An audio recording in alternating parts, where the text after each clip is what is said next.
Hello friends, आज का जो हमारा टॉपिक है वो मॉडर्न हिस्ट्री का टॉपिक है, आधुनिक भारत। जो हमने लास्ट टॉपिक कंप्लीट किया था वो किया था कर्नाटक युद्ध के बारे में, और उससे हमारा यूरोपियन यूनियन के बारे में पूरा वो चैप्टर कंप्लीट हो गया था। आज जो रहेगा वो मुगल साम्राज्य के पतन तथा उनके विघटन के बारे में, कि मुगल साम्राज्य किस तरीके से समाप्त हुआ और उसके विघटन के कारण क्या क्या थे। अगर मुगल साम्राज्य की बात करा जाए, मुगल एम्पायर की बात की जाए, तो ये मध्यकालीन भारत, मिडवल इंडिया का टॉपिक है। लेकिन जब हम आधुनिक भारत, मॉडर्न हिस्ट्री की बात करते हैं, तो वहां पे मुगल साम्राज्य के पतन के बाद, यानी मुगल साम्राज्य जैसे समाप्त होता है तभी आधुनिक भारत का स्टार्ट होता है, मॉडर्न हिस्ट्री का स्टार्ट होता है। तो हम आज जो टॉपिक है हमारा वो है मुगल साम्राज्य के पतन के बारे में तथा उसके विघटन के बारे में। इसको देखते हैं, लेट्स स्टार्ट।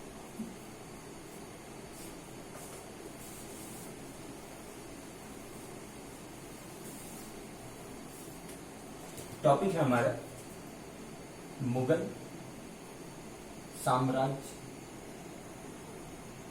का पतन तथा विघटन।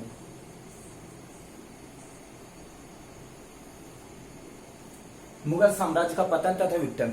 अगर हम मुगल साम्राज्य के पतन की बात करें तो मुगल साम्राज्य का पतन ही होता है तब जब औरंगजेब की मृत्यु हो जाती, क्योंकि औरंगजेब के टाइम पे क्या हुआ था, औरंगजेब के टाइम पे मुगल एम्पायर बहुत ज्यादा बढ़ गया था। उसकी जो क्षेत्रीय सीमाएं थी, उसका जो एरिया था वो अकबर के टाइम से भी ज्यादा बढ़ गया था। तो जब औरंगजेब की मृत्यु होती है उसी के बाद से मुगल साम्राज्य के पतन का, मुगल साम्राज्य के समाप्त होने का कारण बनता है। तो हम देखते हैं, औरंगजेब की मृत्यु हुई थी, औरंगजेब की मृत्यु हुई 3 मार्च 1707 को अहमदनगर में।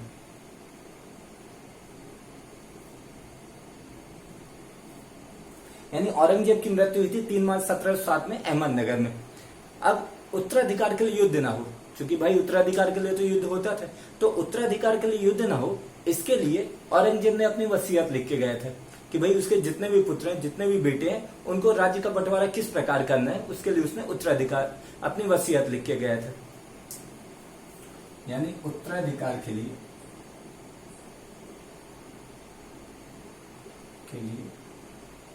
युद्ध ना हो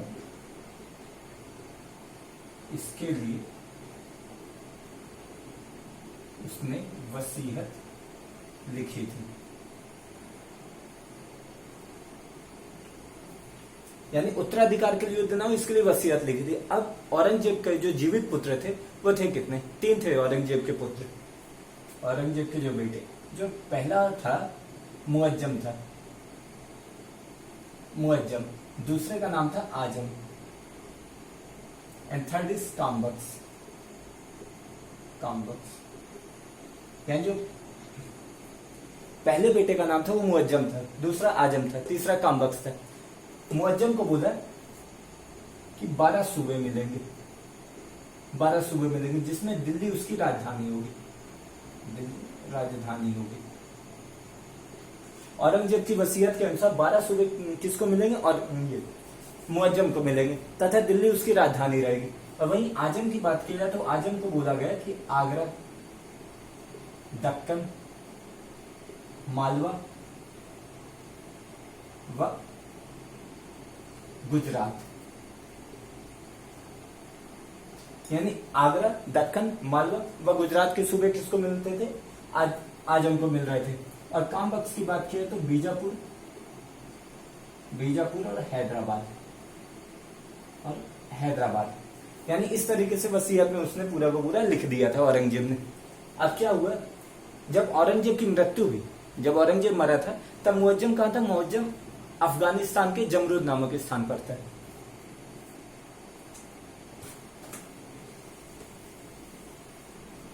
मुअज्जम जो था ये था अफगानिस्तान के जमरूद नामक स्थान पर, जमरूद नामक स्थान पर मुअज्जम था, अफगानिस्तान के जमरूद नामक स्थान पर। और आजम की बात की जाए तो आजम कहां था? आजम था अहमदनगर में, अहमदनगर में। यानी औरंगजेब के साथ था आजम। और तीसरा काम्बक्स की बात की जाए तो काम्बक्स कहां था? बीजापुर में। तो जैसे ही औरंगजेब की मौत की खबर हुई तो अफगानिस्तान में जो एंड मुअज्जम जो अफगानिस्तान में था वो कहाँ, दिल्ली की ओर कूच किया कि भाई वो दिल्ली में जाना है और वहां पे उसको शहंशाह बनना है।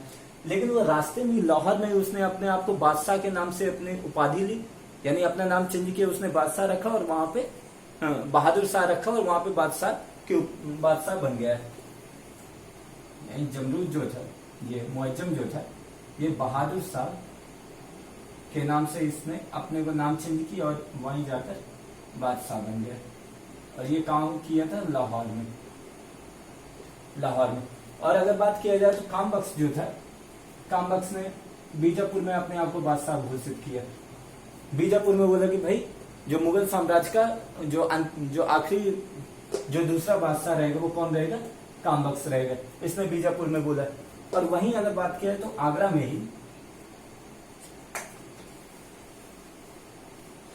में जो मुअज्जम का बेटा था अजीम उस शान ने आगरा पर अधिकार कर लिया।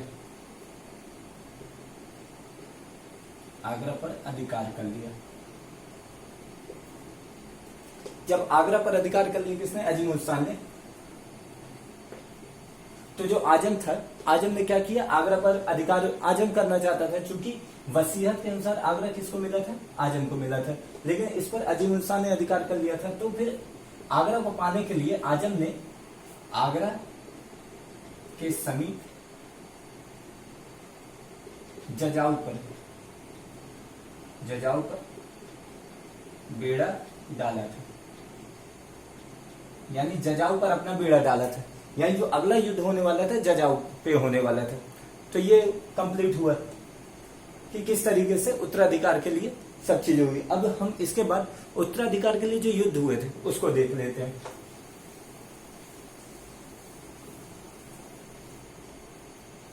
उत्तराधिकार के लिए जो युद्ध हुए थे उनमें पहला युद्ध जो था जजाऊ का युद्ध था।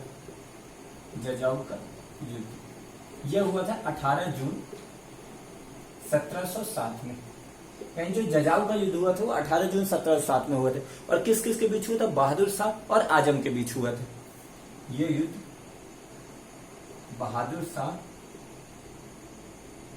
और आजम के बीच हुआ था। इस युद्ध में बहादुर शाह विजयी रहा और आजम हार गए, और आजम का एक बेटा भी मारा गया था। और इस तरीके से जजाऊ का युद्ध समाप्त हुआ था। जो दूसरा युद्ध हुआ था बीजापुर का युद्ध हुआ था। यह हुआ था जनवरी 1709 में। बीजापुर का युद्ध हुआ था जैन 1709 में। अब ये जो युद्ध हुआ था ये हुआ था बहादुर शाह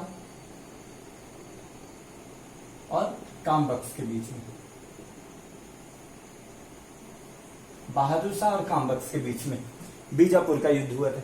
इसमें भी बहादुर शाह विजयी हुआ और कामबख्श युद्ध में क्या हुआ, घायल हो गए थे, इंजर्ड हो गए थे। और उसके बाद दूसरे दिन मर गए और इसमें इसका बेटा भी मर गया था।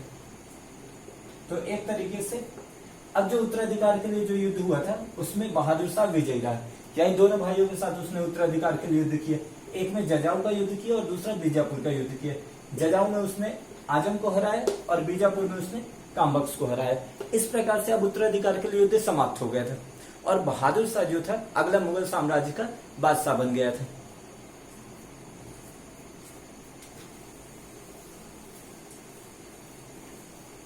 तो हम अब देख लेते हैं बहादुर शाह प्रथम के बारे में। इसका नाम था बहादुर शाह प्रथम, या कि इसे एक दूसरे नाम से भी पुकारा जाता था, शाह आलम प्रथम। इसका दूसरा नाम भी था शाह आलम प्रथम, या कि इसे खूफी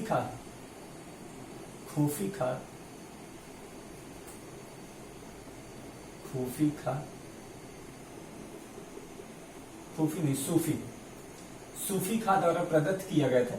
सूफी खां जो थे इन्होंने बोला गया था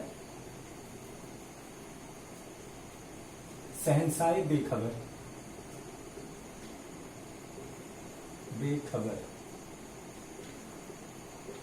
यानी इस नाम से इनको पुकारा जाता था, शहंशाह बेखबर। तो बहादुर शाह प्रथम, इसको शाह आलम प्रथम के नाम से भी जाना था। सूफी खान ने शहंशाह बेखबर इसको बुलाया था, यानी ये उपाधि दी थी। बहादुर शाह प्रथम को। अब इसको और पढ़ लेते। उत्तराधिकार के लिए जो युद्ध हुआ था उसमें 63 साल का हो गया था बहादुर शाह, तब विजय हुआ। 63 साल में वो राजा बना था, बादशाह बना था। यह एक तरीके से यह क्या था, योग्य था, यानी योग्य था, विद्वान था और आत्मसम्मान पूर्ण था। अगर बहादुर शाह के बारे में बात की जाए तो ये इस योग्य था और आत्मसम्मान पूर्ण भी था ये, और विद्वान भी था। इसने क्या किया, इसने मेल मिलाप की नीति अपनाई थी, मेल मिलाप और समझौते की नीति। इसने मेल मिलाप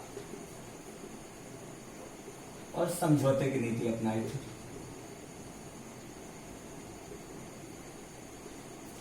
औरंगजेब जो था इसने संकीर्णतावादी यानी बिल्कुल नैरो जो था, नैरो नीतियां बनाई थी, संकीर्णतावादी नीतियां बनाई थी।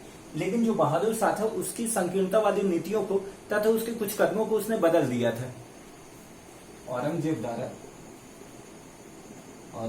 द्वारा अपनाई गई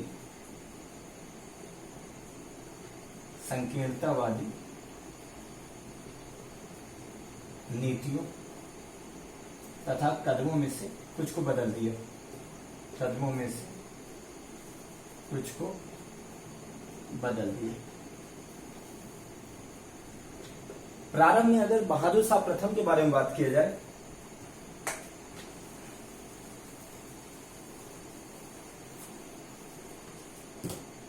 जो प्रारंभ में बहादुर शाह प्रथम के बारे में बात की जाए तो ये भी जो था आमेर और जो मारवाड़ के जो राजा थे, राजा के ऊपर पहले से ज्यादा नियंत्रण करना चाहता था, यानी अपना ज्यादा कंट्रोल इनके ऊपर करना चाहता था। आरंभ में बहादुर शाह आमेर और मारवाड़ के राजा के ऊपर पहले से अधिक नियंत्रण करना चाहता था, अधिक नियंत्रण करना चाहता था। अभी नियंत्रण किस तरह से कर रहा था? आमेर के जो राजा थे जयसिंह को गद्दी से हटा दिया और उसके छोटे भाई विजय सिंह को गद्दी पर बिठा दिया। जो आमेर के राजा थे जयसिंह की जगह छोटे भाई विजय सिंह को गद्दी पर बैठाने।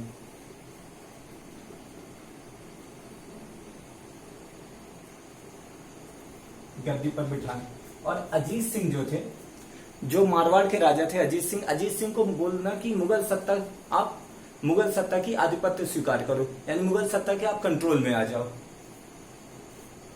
यानी मारवाड़ के राजा अजीत सिंह को मुगल सत्ता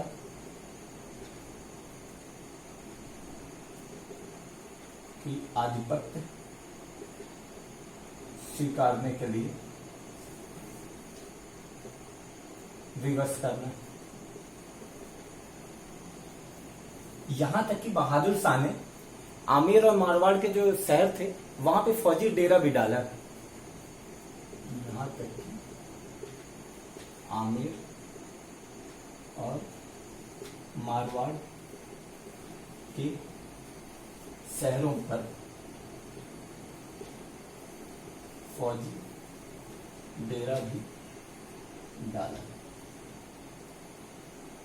लेकिन जब इसका कड़ा विरोध हुआ, क्योंकि इसका कड़ा प्रतिरोध किया था आमेर ने भी किया और मारवाड़ ने भी किया, तब बहादुर शाह ने क्या किया, इन दोनों के साथ समझौता कर लिया, इन दोनों को इनके अपने राज्य दे दिए। जब कड़ा प्रतिरोध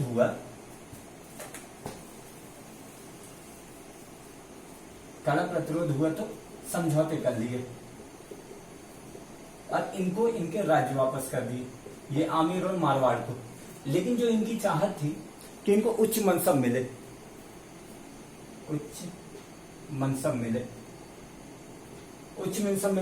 तथा मालवा तथा गुजरात के सूबे भी मिल जाए इनको। मालवा तथा गुजरात के ओहदे, मालवा तथा गुजरात के सूबे के ओहदे भी मिल जाए, लेकिन ये चीजें उनको नहीं मिली थी, जय सिंह और अजीत सिंह को। तो इन्होंने इस तरीके से राजपूत के साथ इन्होंने नीतियां अपनाई, बहादुर शाह प्रथम ने। अब इसके बाद मराठों की बात आती है, लेकिन जो मराठों के बारे में उसको हम नेक्स्ट लेक्चर में डिस्कस करेंगे, मराठों के बारे में, और फिर उसके बाद सिखों के बारे में, और फिर छत्रसाल के बारे में, और फिर चूड़ामल की, ये सब जो बहादुर शाह की नीतियां थी वो किस किस राजाओं के साथ कैसी थी, इन सबको हम नेक्स्ट लेक्चर में डिस्कस करेंगे। तो ये लेक्चर कंप्लीट होता है। Thank you very much for this lecture.